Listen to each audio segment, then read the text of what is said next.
Yeah.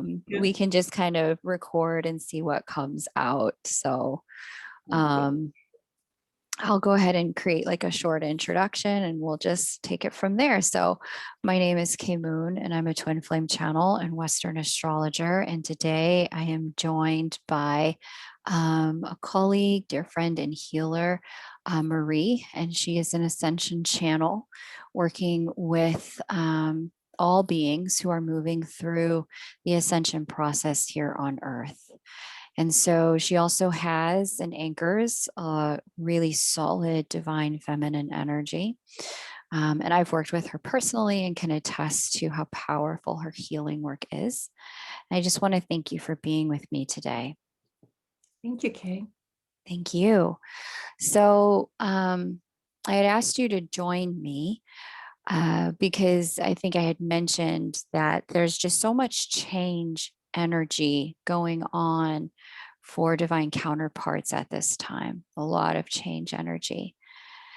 And there were, three different kind of channelings that had come through for you as you were witnessing this change energy flow through divine energy space. And they just seemed so relevant for the collective.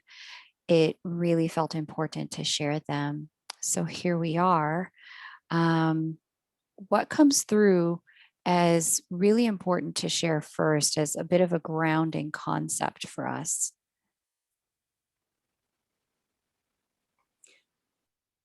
So, for me, part of my studies have been on divine masculine and feminine energies, trying to understand that. And really, through understanding more about divine beings who are feminine and masculine, and how they are described in many different traditions of how they work together and what are the principles of each femininity and masculinity. And this understanding of feminine energy and its divinity and its purity has this deep relationship to allowing, to accepting, to holding space for creation, for something new to come, holding space for that third energy. And we see that really clearly in human reproduction, where it is in the female body that the space is held for something new, literally a new baby. That's a third energy. So part of that phenomena of holding space in feminine energy, and again, acknowledging, as you always do, we are all masculine and feminine. So this isn't strictly down men, women lines.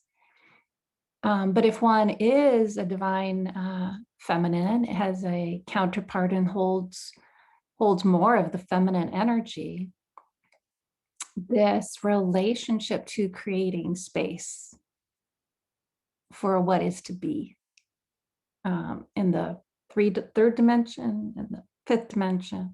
So how does one create space? I think really the first step is making space. So I think that's a piece of where a lot of divine feminine counterparts have to go through a period of time of really deep purging of whatever that means for each person. It's an individual journey, but letting go of old energies, past life trauma, it really depends. But that clearing process in order to create space.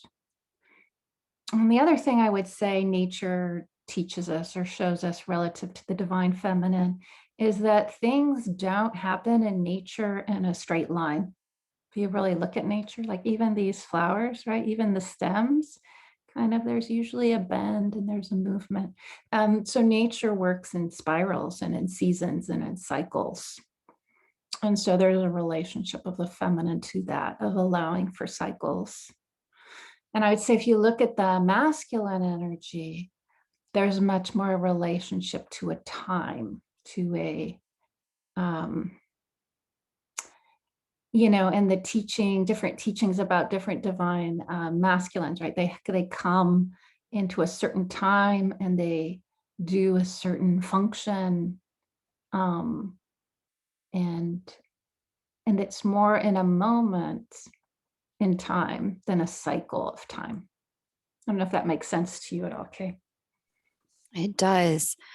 Um, you know, very simply put, I think, the concept of space time, right? Time and space, they work together, right?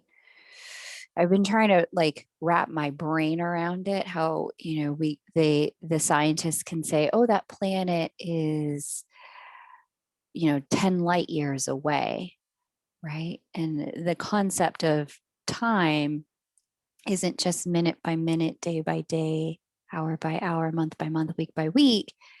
It's this concept that stretches beyond that, because a week can turn into a year. It can take us 1 year to travel around the world. Well, to get to certain places, it can take an amount of time.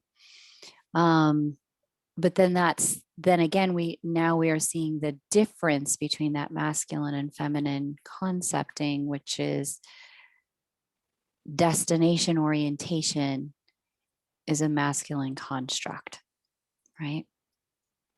Mm-hmm. Mm-hmm. And one of the things I think you had mentioned to me was that that's one of the divine feminine's pieces of work is relinquishing destination orientation. Yes. Creating space for what will be. So one image of this is the ocean. Right? So if you look at the ocean, if you live somewhere or you've traveled and you've seen the ocean, how vast it is. And to imagine, so to me, that's like a feminine, feminine earth gesture of vastness. And that creating a level of vastness sometimes can be important to preparing for mission work because it needs a big container for the energy. So it really depends. It's very individual. It depends what each twin's mission work is, uh, what they're called to do, what's part of the individual mission, which is equally important if there's a combined mission. My sense is that in the combined mission, the feminine dominant energy creates the space for the mission, and the masculine energy is connected with the timing of the mission. And so to really be able to release, relax, and trust, and have a lot of faith and not doubt the male counterpart's timing. Because I think often it's hard for the female counterpart to not have control of the timing. Yeah. That I think that's really important that that there's a and the divine masculine energy holding of the timing and the divine feminine energy the holding of the space, right? Can you speak a little bit more about what that means then to let go of the timing and to hold space? What might that look like? Well, I think that's the challenge. This is why, I mean, the feminine energy is very powerful. So it's not like we're less powerful because we don't hold the timing. It's actually quite tremendous to be able to achieve that deep sense of faith and trust in the partner and the process, and let go.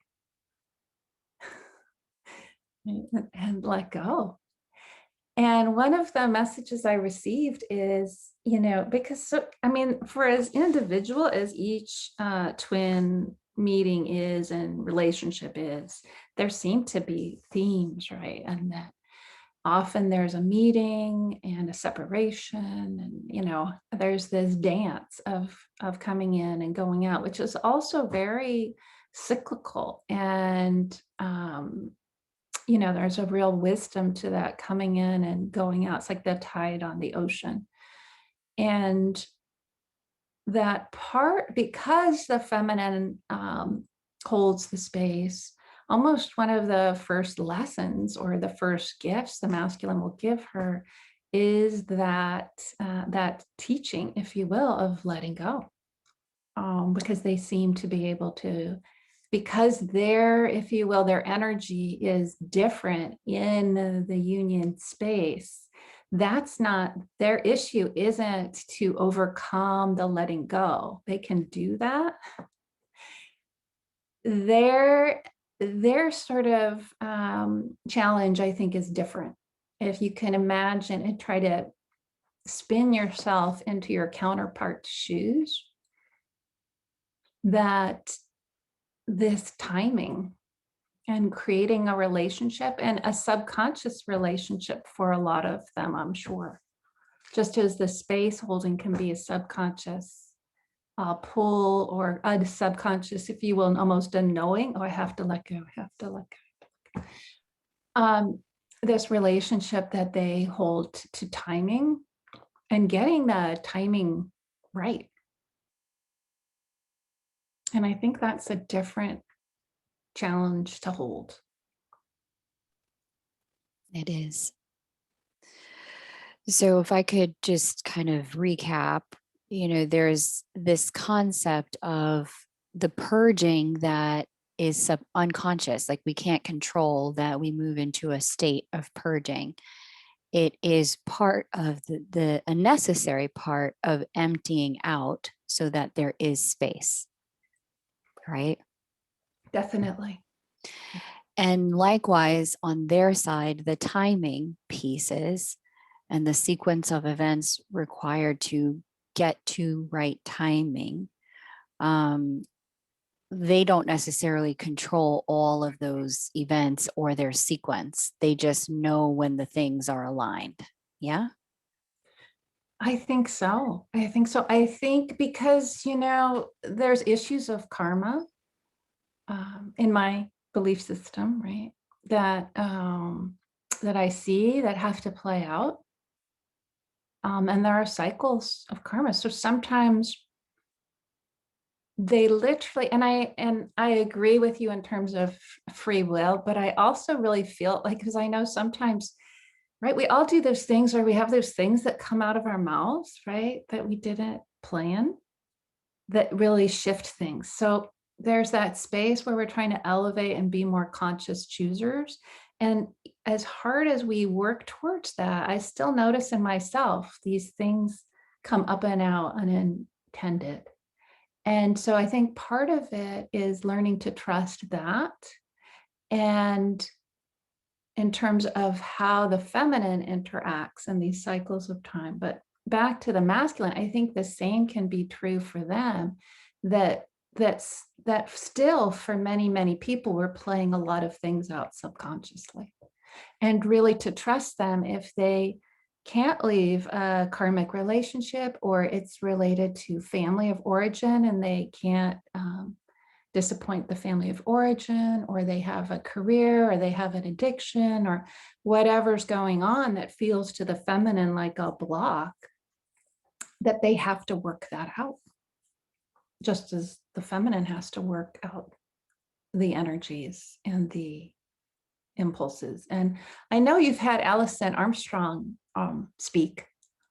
And one of the things she talks about in one of her courses about men is that they have honor. And she says women don't, which at first I thought was very offended by that concept.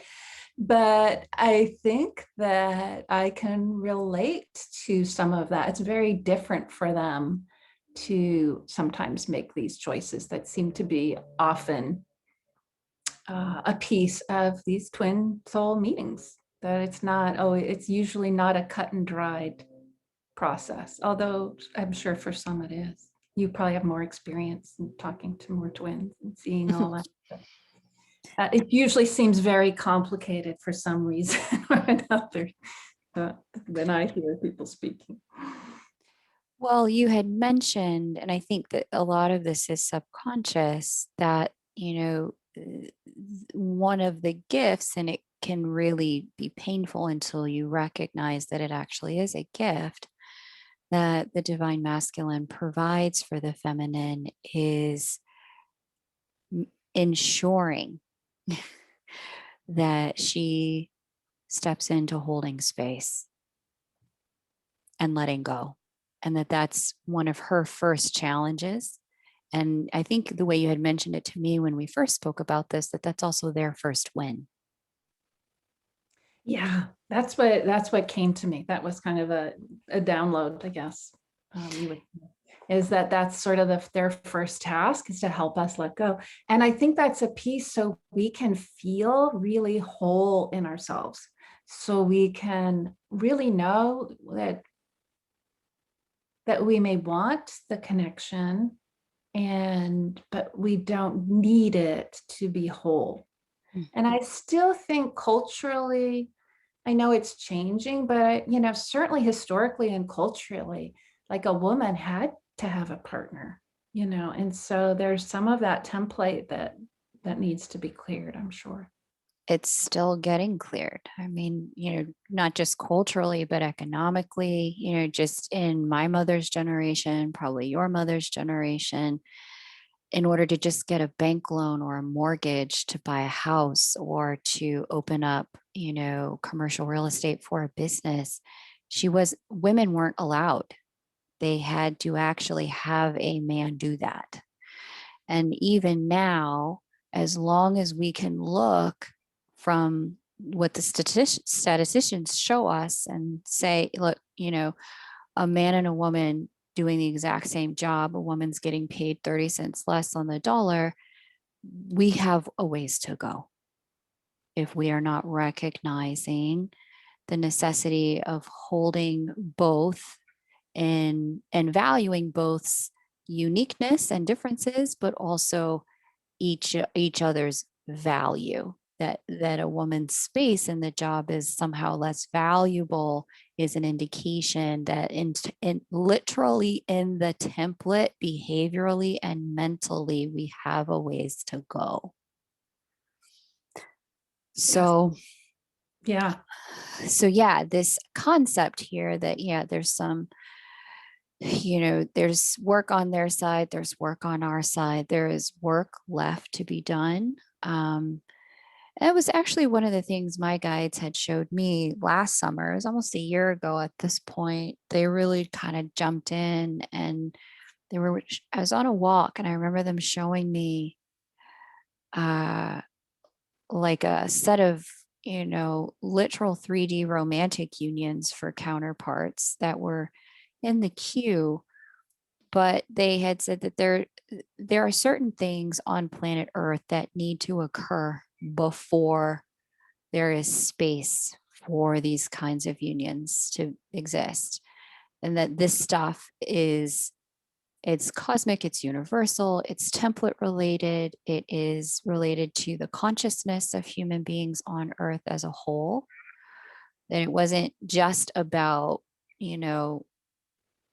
this divine masculine is blocked and we should do some work to get him unblocked. It wasn't so centralized to individuals' journeys. It was part of a collective experience that humanity is blocked. And we have work to do with humanity in order to pave the way for union energy to anchor on planet Earth more fully. So what you were sharing about, that there's this gifting in the way that he holds the time. The other thing my guides had really said to me about timing is that, frequently timing is not just a time on a clock or a date on a calendar. Timing is about a series of events that have to occur, sometimes in a particular order, in order for things to be happening at the right moment. And this is why it's, they said two things. One, the sequence is events tied to free will, and not just your counterparts, but everyone that they're also interacting with, right?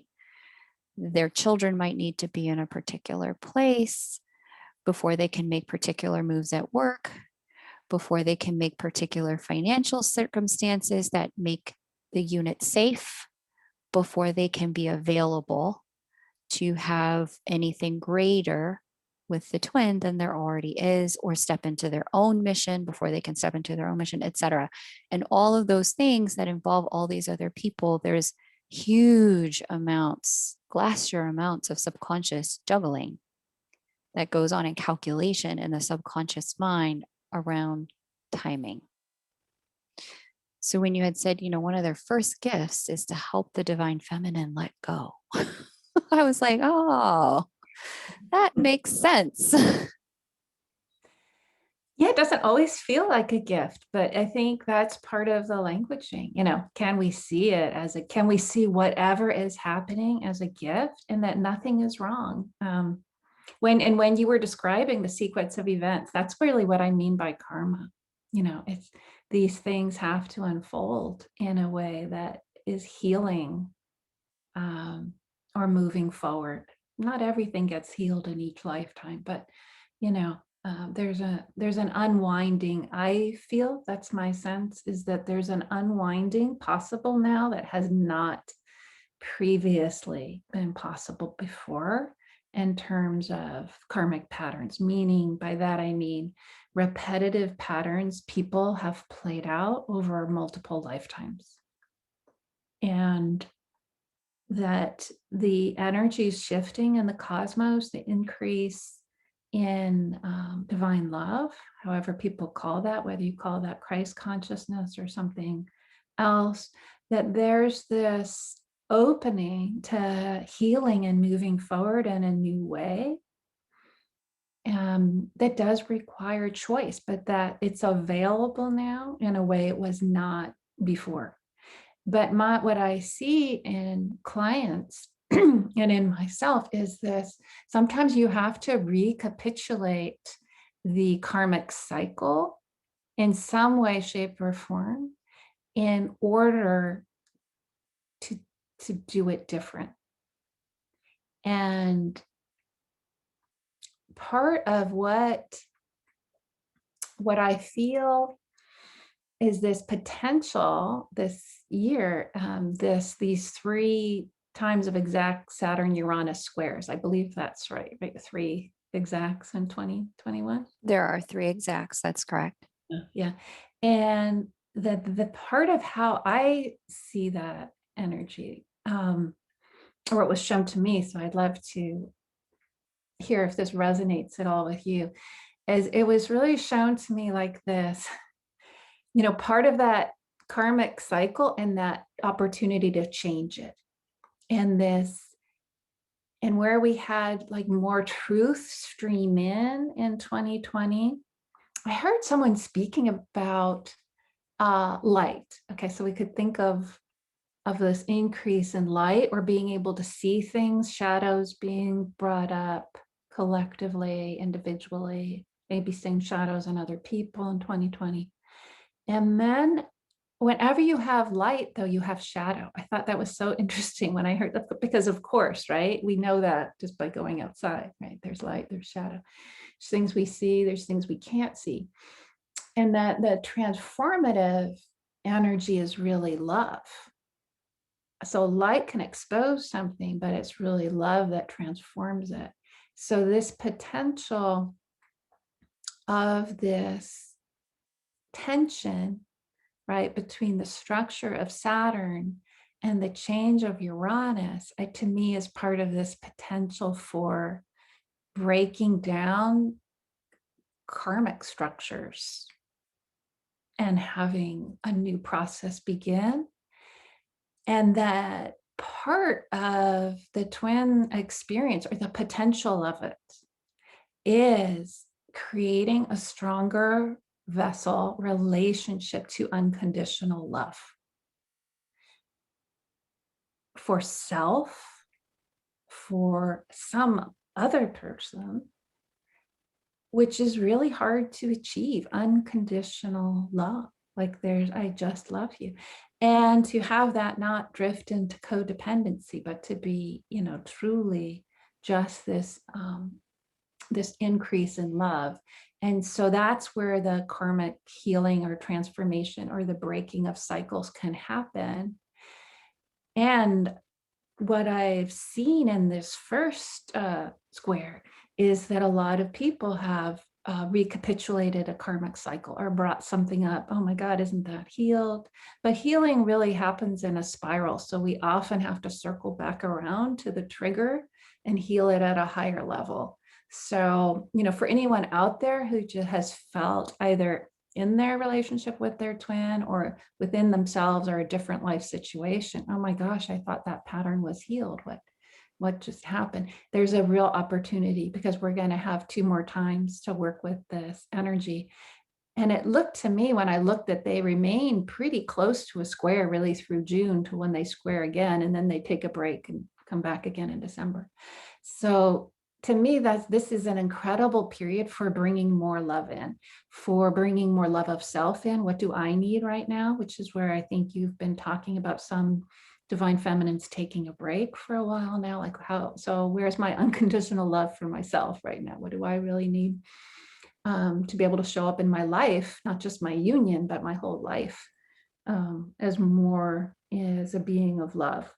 Because we're here to be beings of love and to change templates. And that's just not easy work.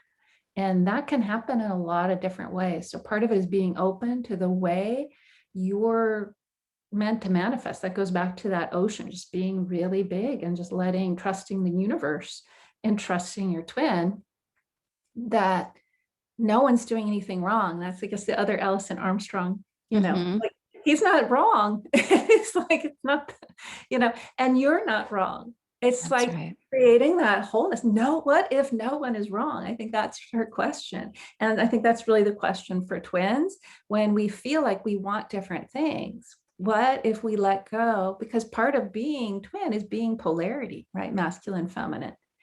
And that when we are accepting polarities, something else can happen. That just is. And that's that divine feminine.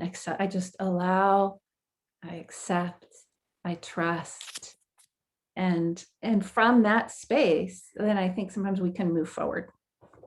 So I'd love to hear if any of that resonates with Saturn Uranus. Yeah, for sure.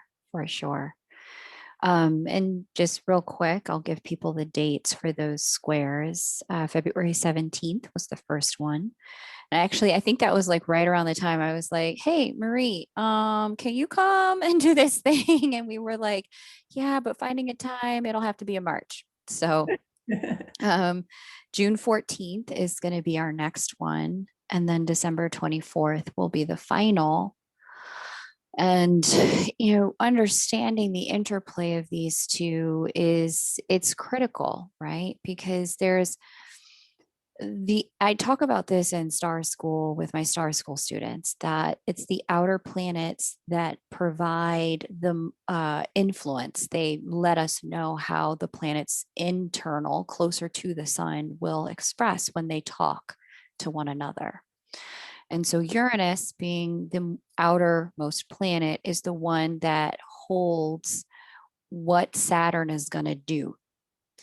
And so when you look at, what they both represent and what they both are, Uranus represents revolution, change, quantum leap forward, inventions, technology, lightning insight. And as my guides put it to me, it's divine insight. It's literally divine coming to sit with you once Uranus touches a personal planet.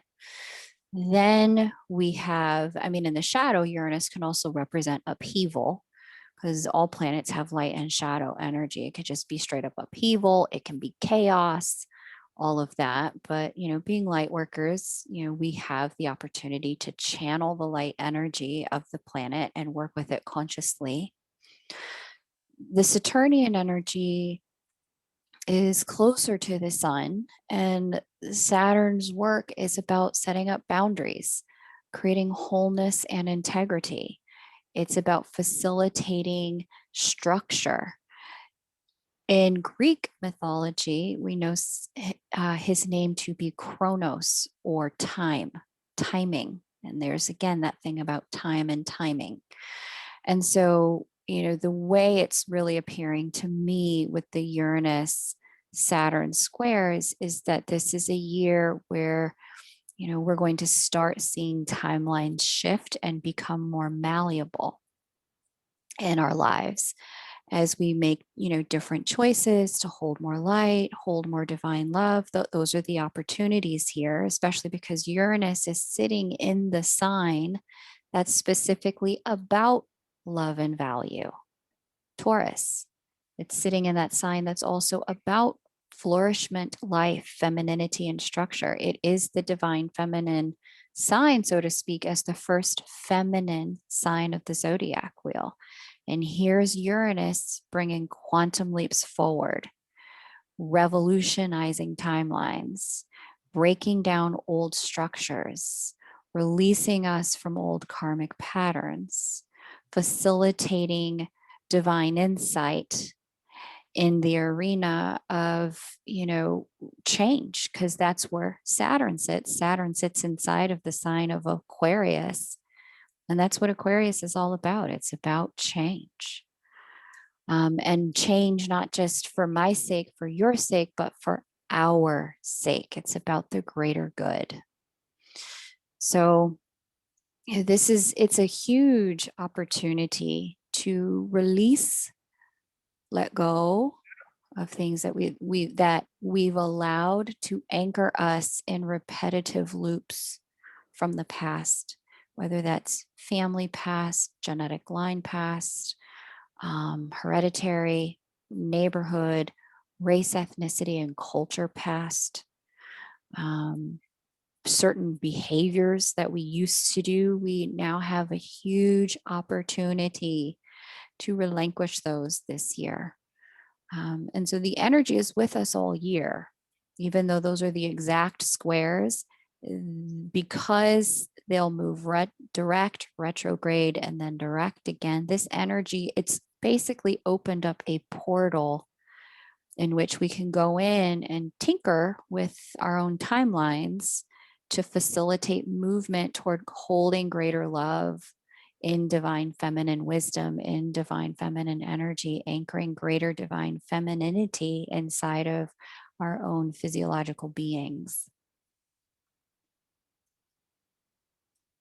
Beautiful. Which is interesting because we started the conversation before we went live. You had asked me, you said, "How are you doing with the energies?" I said, "Oh boy."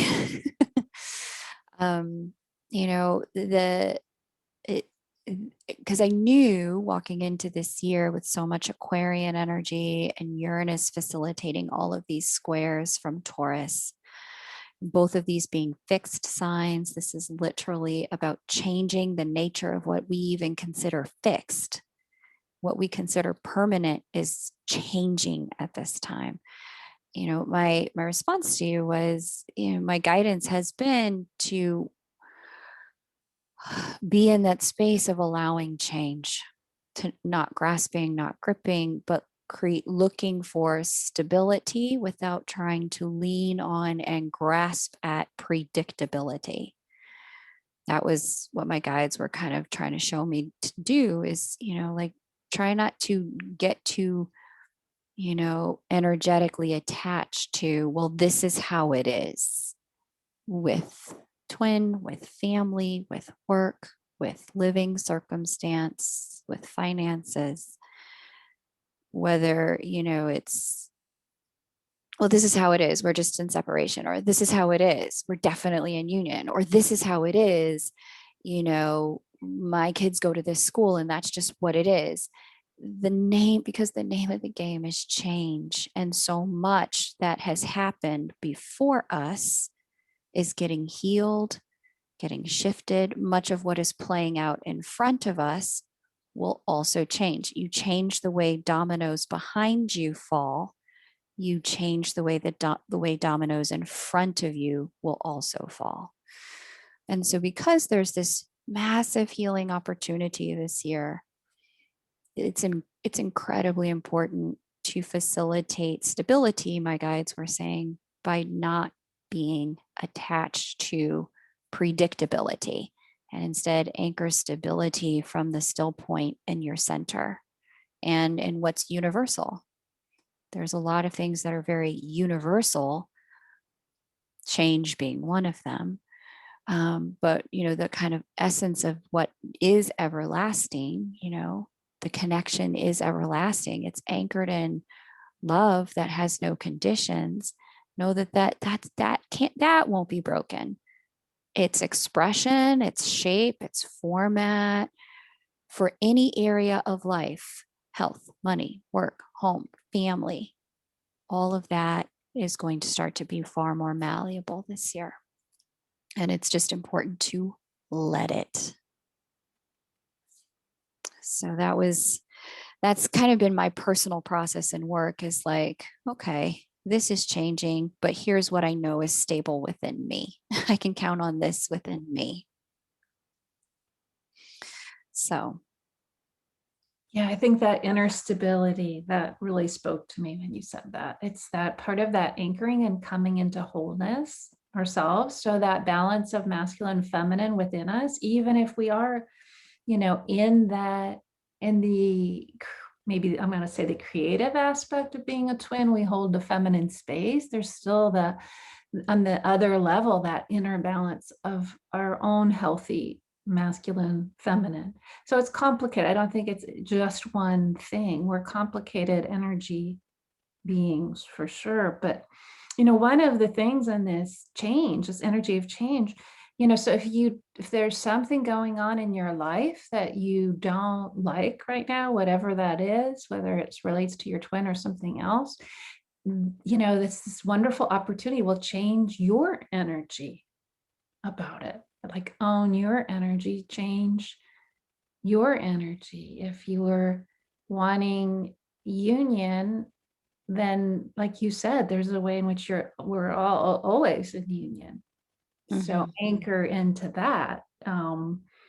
If you're in waiting energy, like, waiting energy never ends, right? Waiting energy is waiting.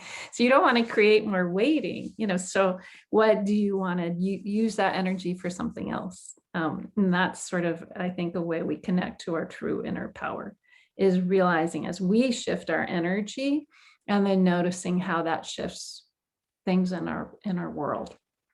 But leaving other people free is so important, and we have to. That's how we know the timing. We're not going to miss the timing. They're not going to miss the timing. Yeah.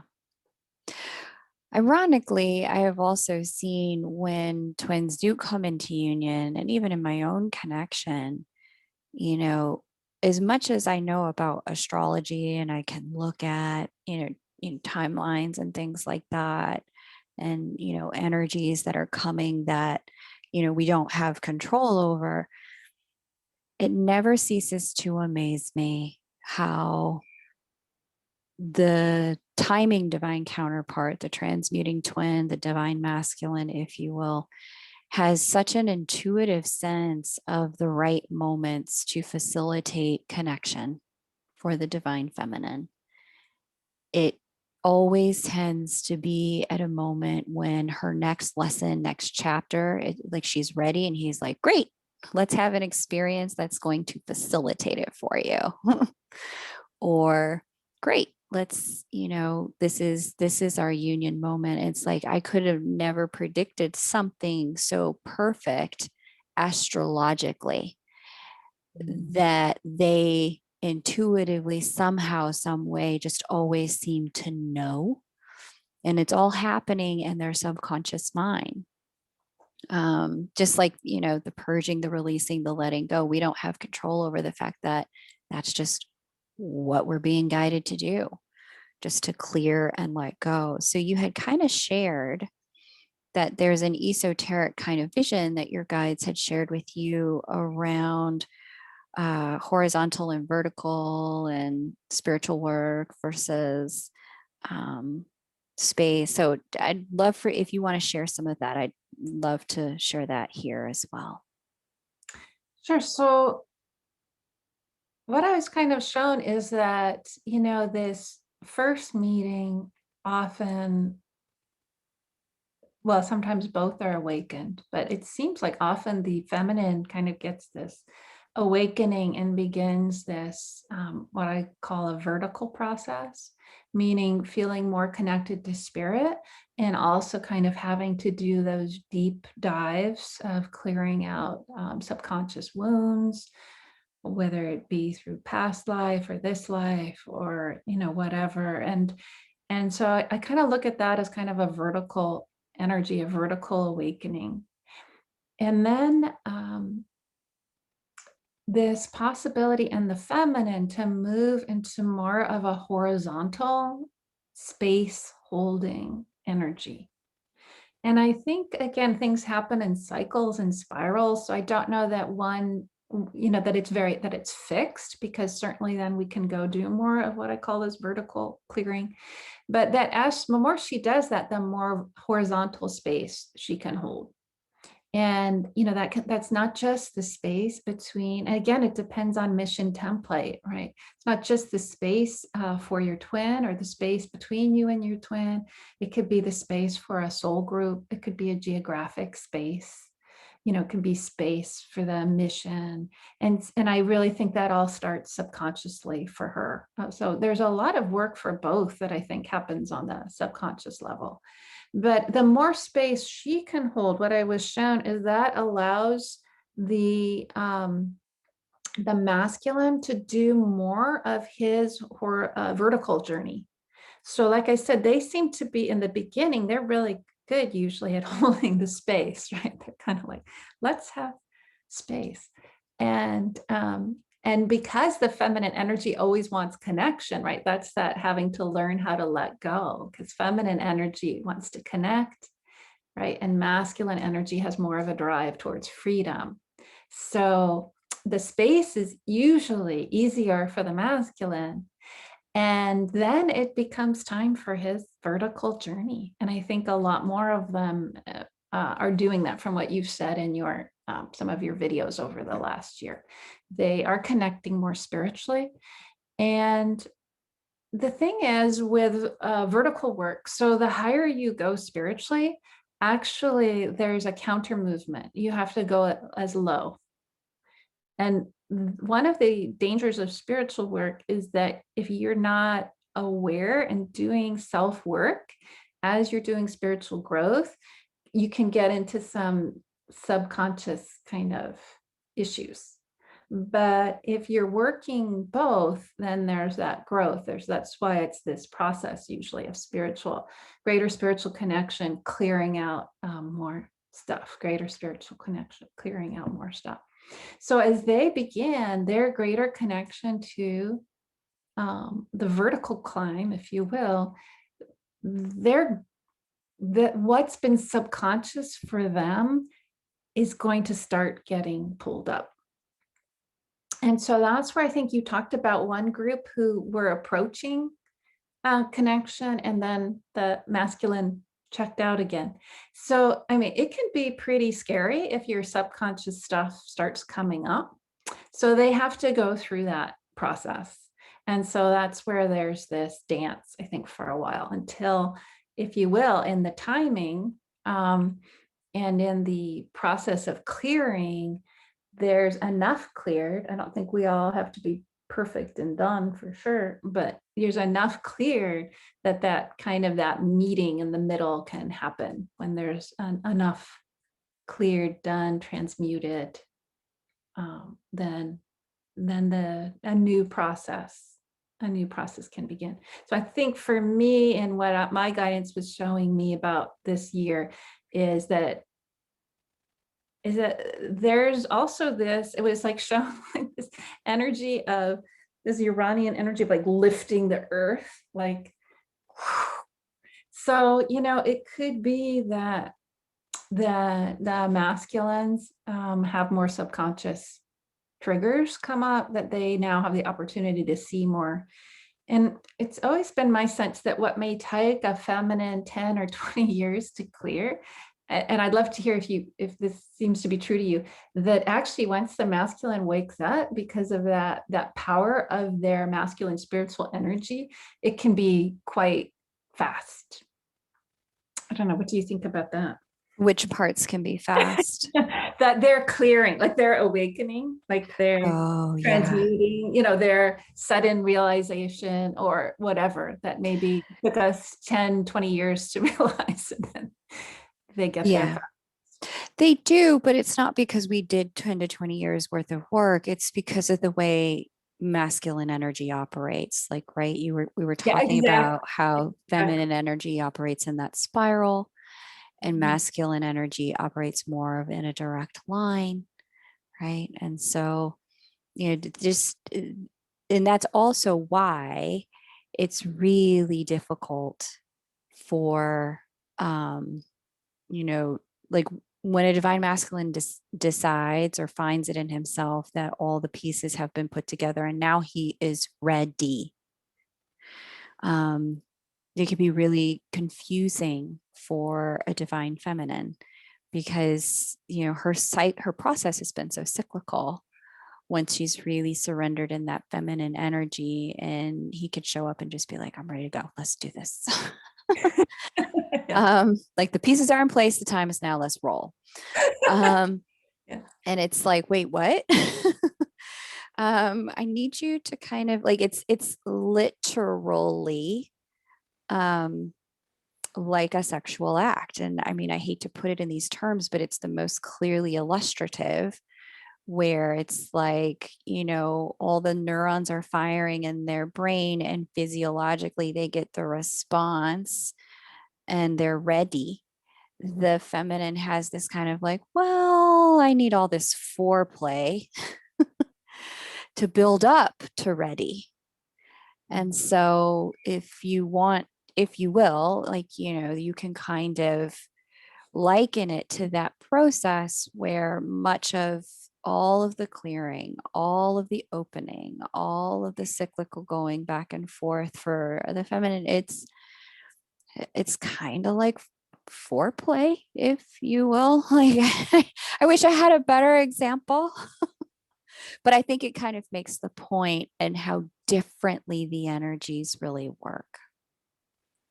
Yeah. Yeah. I don't think it's better work. I mean, there's not something wrong with us if it takes us 10 years or whatever. Exactly. It's not a lesser process, but it's not a greater process. I mean, I think that's the thing, Exactly.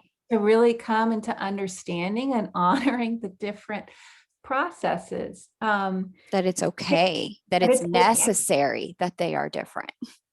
It is necessary that they're different. And I think that can be hard because we may feel ready to go, but the truth is, once if you're engaging in this process of clearing, you can begin to see over time, oh, if the union has happened, and I think you see that in twins. I've listened to different stories, right? If they come together when they're young, they often have to go apart because Mhm.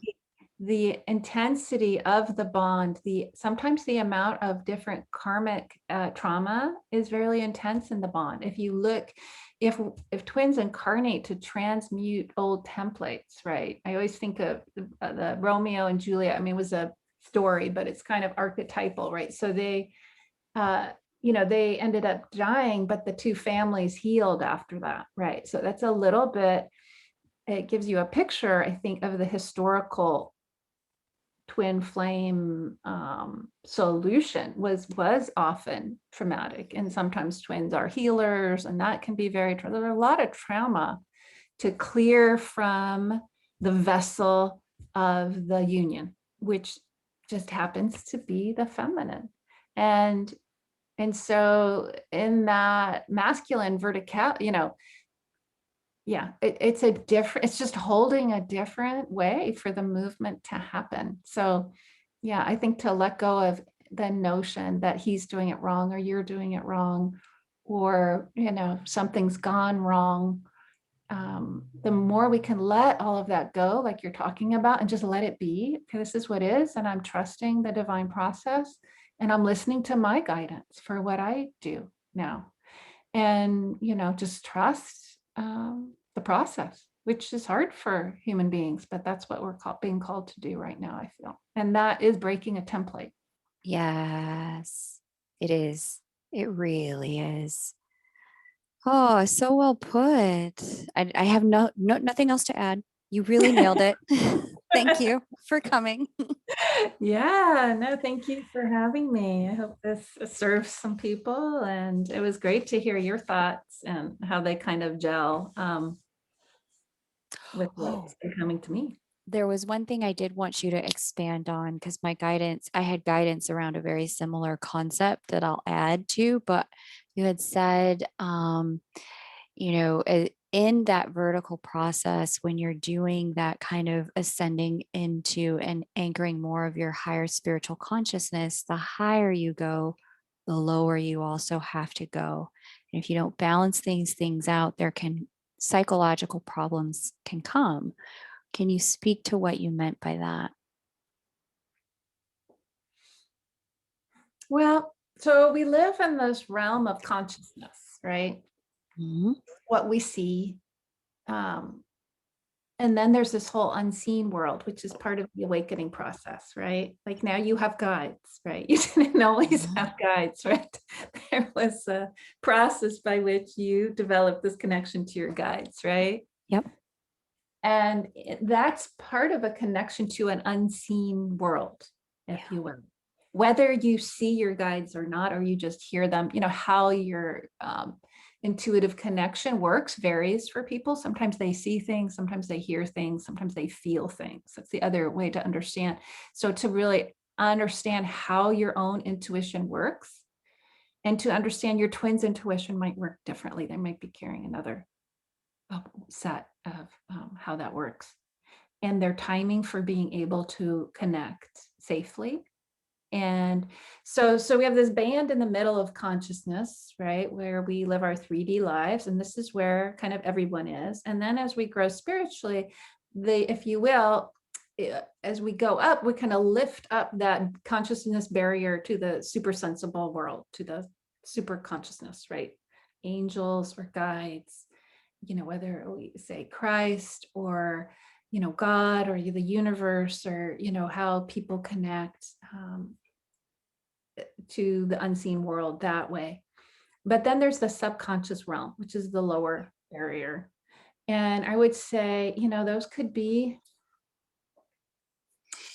again, it depends. People have different frameworks, but it can be as simple as like sub personalities that we have. It can be past life trauma. So things that have been subconscious prior to the awakening. So then those come up for healing and clearing. And most of us can only do so much at a time Mm. of healing and clearing.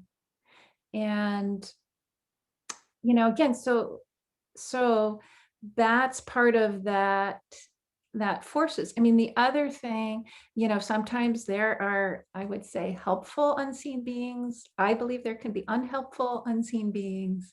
And, there can be dark energies. People sometimes have to have, curses cleared or other issues cleared. And again, that all has to kind of be in a process, because it would be way too much for most of us. And as the space holders, right? So we have to clear the space. The other thing you described in terms of what the men are doing with their timing, so they want to get the outside world stuff tidied away. And they need to feel like they can, Right. and still be who they are, right? If they've where they are in their growth process, because of that 3D play. If they feel they can't honorably change their material life, they won't. So that process has to be respected. And if union is meant to happen, then part of that awakening that they have then gives them the vision of how they can honorably make a shift in their life. Does that make sense? I don't know if that answers your question. It does. And I'll just kind of add to some of that too, from the way my guides showed it to me. Uh, the thing that I'll add on first to what you were saying is that as we do that kind of healing and clearing work, part of the reason we can't do it all at one time is because of the ways in which it would require us to change the expression of our material world.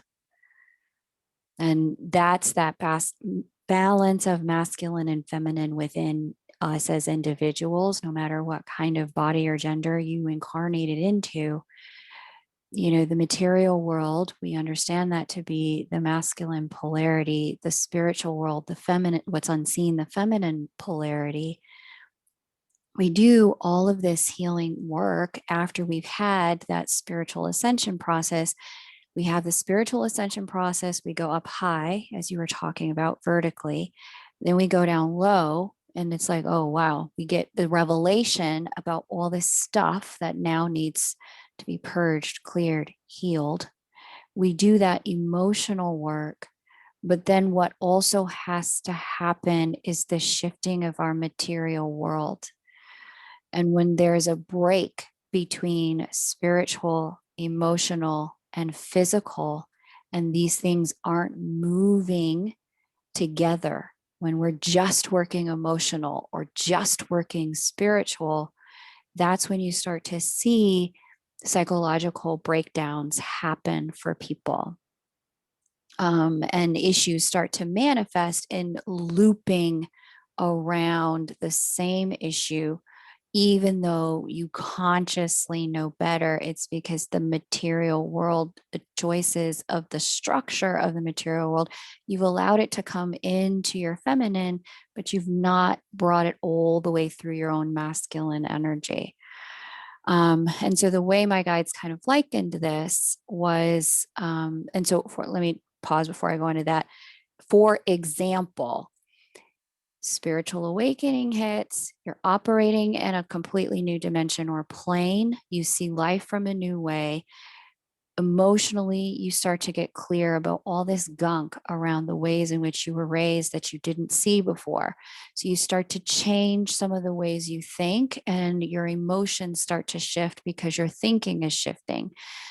But then nothing changes in your life. For example, where you live or what you're doing for work or the friendships that you're maintaining are a direct output of that prior state of consciousness, but your consciousness has evolved. If the consciousness is evolving, but the life circumstances are staying the same, this is a recipe for unhinging oneself. The things have to move. They all have to move, not just one. So, the kind of the visual that my guides gave me, I'm going to try and draw it here on the screen. Let me know if you can see this. They said most humans think the third and the fifth and the fourth and the ninth and all these dimensions work like an escalator. And so you get up here, maybe this is dimension 5, but then you wonder, well, what the heck happened? Why am I still having third dimension problems up here in dimension 5?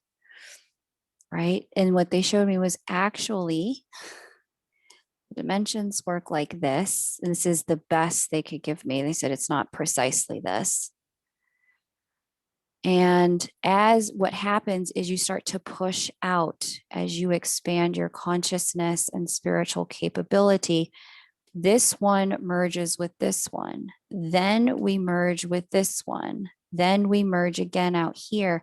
They merge and come together because we can incorporate more. We don't leave something behind. It all starts to come together in our God consciousness because we are all of it. And so what can happen as twins, or ascending beings really, is we ascend in consciousness and we push out and we expand and we begin to incorporate more. If we're only hanging out in the 5th dimension and we refuse to deal with the kind of relationship we have with our mom, the kind of relationship we have with our kids, the kind of job we have, or even taking, accountable and responsible action for the kind of neighborhood we're living in, those kinds of things. If we're not actively bringing that consciousness into the 3rd dimension, all that energy can ball up, and like a dam, things can start to break when there's such a schism between our consciousness and our lived reality. And this is why it takes time for these things to unfold. It takes, you know, time to heal. You know, the process is indeed cyclical, because as we expand out from third dimension to fourth dimension, fourth to fifth, fifth to sixth, etc., as we expand out, new level, new devil, or same devil, as the same saying goes, it's like, oh, there's a new root to that issue that I experienced in the 3D. I now get a deeper look, a deeper cut at resolving this, because I'm now conscious to the deeper root. So I wanted to make sure to say that, because I experience in my readings, I don't know what you experience, Marie, when you're working with people. Sometimes people can really anchor themselves out in the fifth dimension. And then they start having all of these experiences, getting told by guides all of these things that are going to happen in the third. But because they're not actively anchoring their own guidance into the third, balancing their own masculine and feminine, things begin to break down. And then they start to literally wonder if they are crazy. They're not. They're just not balanced.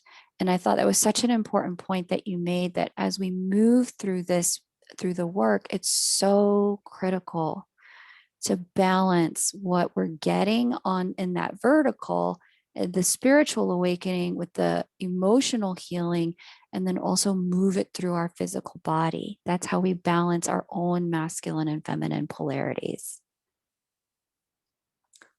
Yeah, so well put. So that's that. It is that it's the taking the higher and bringing it into the third dimension. And I would also say, though, there's a masculine timing element within the feminine, right? So that way of that processing of all the spiritual experiences, and then that preparation time of the material plane and what's needed to play out, and all those things. Um, so there's a timing for her too within her. So it's important to stay grounded in spiritual development. It's important to get help if you're having a rapid spiritual awakening. I mean, the other thing it can really do is then, if you're just hanging out in the in the 5D, it can make people, we can get judgmental of people who are, they're not doing that. And I think it's really important to also honor people who are just holding, if you will, this normal consciousness band right now. One of the things I was shown too is that there's this spectrum, there's these polarities, right? So the polarity of the awakening people, the polarity of human beings who are carrying of maybe a very deep materialistic standpoint right now, where there is no spiritual world, and then there's everyone in between. And that's how change happens, is through polarities. That's how things get created. So to allow the polarities to be in oneself, but to really do stay grounded in your material world. And so if you have, it's part of that process with guidance, right? Is you get the guidance and then you kind of try to integrate it or observe it in 3D and see what comes back, and it kind of builds trust in the guidance over time. And some things play out over shorter periods of time, and some things play out over long periods of time. And this is just historically true for spiritual people, right? There were, if you look at the Jewish people, they were waiting for the Christ for a long period of time, for a Messiah, right? So things play out sometimes over long periods of time.